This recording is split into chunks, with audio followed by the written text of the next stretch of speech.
আসসালামু আলাইকুম রহমতুল্লাহি বারাকাতুহু। আমরা এখন এসেছি জাবালে নূর পাহাড়। জাবালে নূর হচ্ছে আলোর পাহাড়। এই আলোর পাহাড়ে জাবালে নূরে মানে হচ্ছে হীরা পর্বতের গুহা।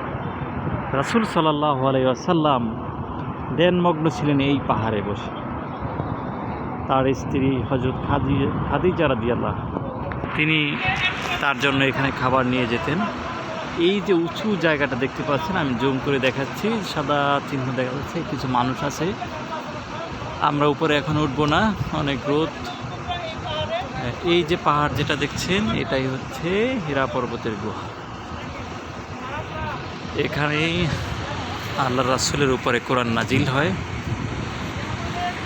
এই কোরআন নাজিলের জায়গায় আমরা এসেছি। আল্লাহ যেন আমাদেরকে কোরআনের আলোয় আলোকিত করে আমাদের জন্মভূমি প্রিয় বাংলাদেশে যেন ফিরতে পারি। সবাই দোয়া করবেন আমাদের জন্য।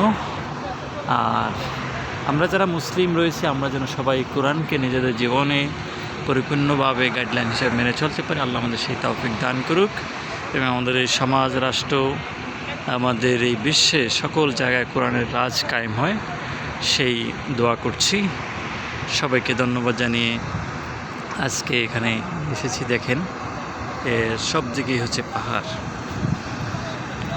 আমরা যে গাড়িতে আসছি এখানে, সেই গাড়িটি হচ্ছে এখানে কিছু হাজিরা এখানে দাঁড়িয়েছে, ছবি তুলতেছে, দোয়া করতেছে।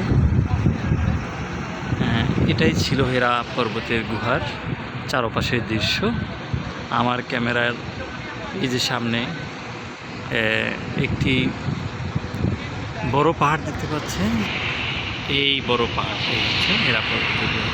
সবাইকে ধন্যবাদ। আসসালামু আলাইকুম রহমতুল্লাহ।